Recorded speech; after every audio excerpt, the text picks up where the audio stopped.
Welcome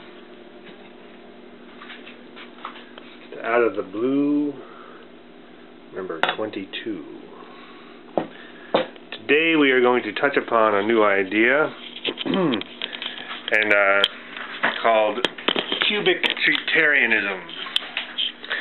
And I know cubic Treetarianism is a new idea for most of you because it's my own invention. And this is a cubic Treetarian presentation for some watermelon. What you do is, this is with a spherical watermelon, so you just cut it down till you get to the very center. But you can also do it with one of those really big elongated watermelons, and then you get kind of a brick 3 times this size. So anyway, cubic Treetarianism is a subset under Neo-Swedenborgianism.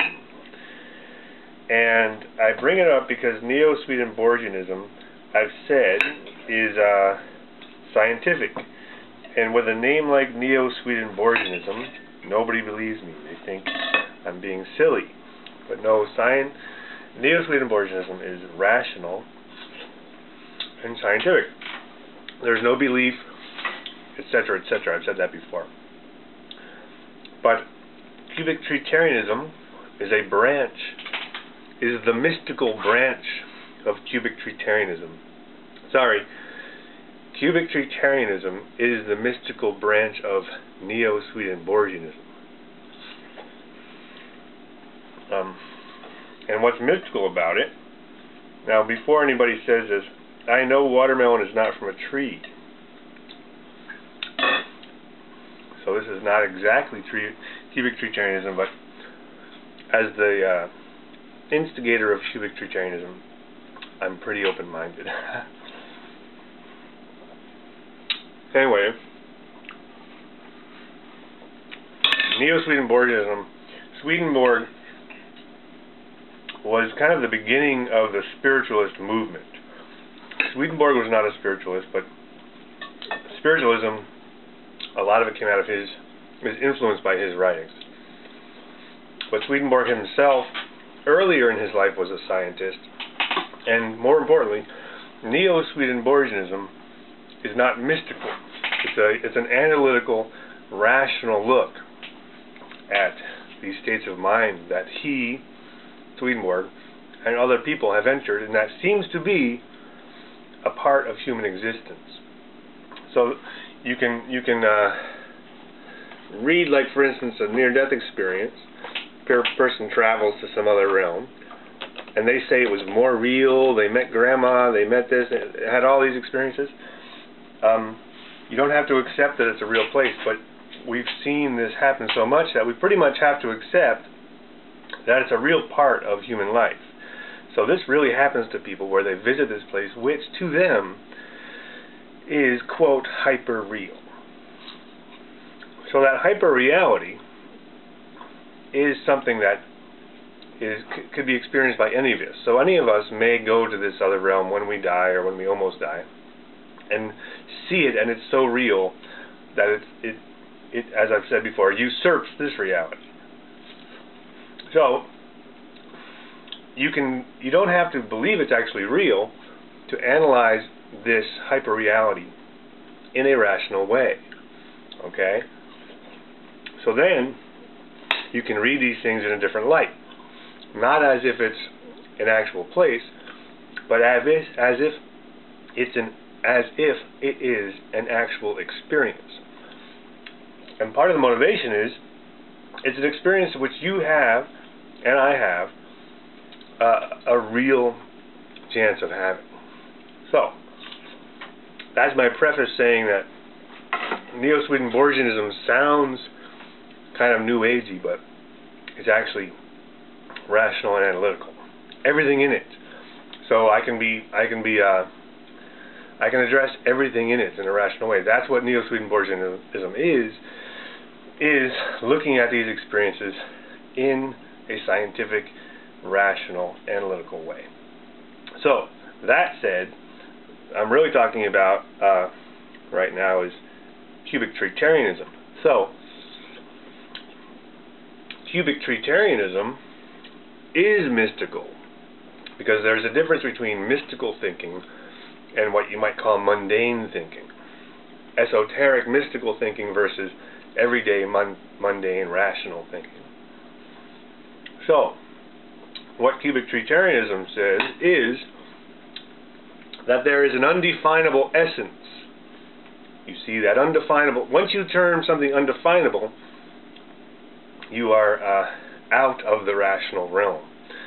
Okay, this is the premise of the book Zen and the Art of Motorcycle Maintenance, which has influenced all these philosophies. So anyway, the premise of cubic Treetarianism is that there is an undefinable essence in tree foods. Peaches, plums, avocados, almonds, etc., etc. that feeds the human person in a mystical, undefinable way. And furthermore, if you present these tree foods in a cube, it magnifies their power. So, cubic Treetarianism is a place where you eat healthy, delicious foods. This is chilled, by the way. It is a chilled brick of watermelon. You eat healthy foods, and you accept an unknown, mysterious, mystical element of life. So, anybody can be a Neo-Swedenborgianist. It's just a way of thinking about a certain issue. But if you want a little more mystery, cubic Treetarianism may be for you. Now, I can get... This becomes like a little architecture project. Right? This is for the camera? Flourish. Discus, you mean? Oh, that was nice. Discus? Or LePaul? Yeah. You know, Chris, it looks so difficult at the beginning. Yeah. It's so awkward. You're basic, Chris. You work at it, and you round up the edges. Ah. Well, I told you, brother, Chris, if you learn to start a hand, you can do a lot of things with cards. If you got a gimmick going, so it's only at the end, you know. So you can't go very far. You're stuck. Did I see you do a card fan earlier? Yeah, Chris, yeah. Well, let me tell you. Yeah, do a better one than that. I can't understand, Chris, why you... Yeah, Chris. All right. Good? Hi, Chris. Yeah. LePaul told you how to close it. Ah. One hand. You gotta start with this finger here. Yeah. Oh, man. Wait, Chris, 7. Let's see. So one of the ideas in Neo-Swedenborgianism that is a surprising thing, which is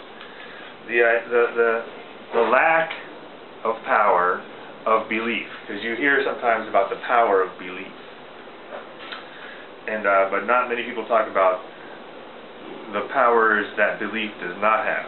Okay, now I'm going to equate this to smoking and lung cancer, or even not smoking and lung cancer. Even a non-smoker has a statistical possibility of getting lung cancer, and if you believe it or not, it doesn't change the statistics. Okay, you have it's a percentage, it's a number, it's a fact. You have this percentage of chance of getting lung cancer, even as a non-smoker. And if you say, well, I don't believe it, or I don't think I don't think I'm going to get it, well, okay, maybe you won't. But your belief or lack of belief does not alter the statistic. And so this comes into play with Neo-Sweo in such a way that it is also a statistical possibility that you're going to have this divine heaven experience, the near-death experience. It doesn't really, it's not contingent on whether you believe it or not. And if you believe it or not, it does not affect the number. It does not affect the reality. Now, it is not a huge percentage possibility that you're going to have this. You know, let's say it's 10 to 15%. Okay? So odds are you will not have it. Believe it or not, if you're going to use science, if you're going to use statistics, believe it or not, odds are you will not have a Jimmy the Irish touch. Jimmy the Irish touch. He came back from the dead and likes be-backs and red. Jimmy the Irish touch. Attaboy and rings, just two of the things. He does cups and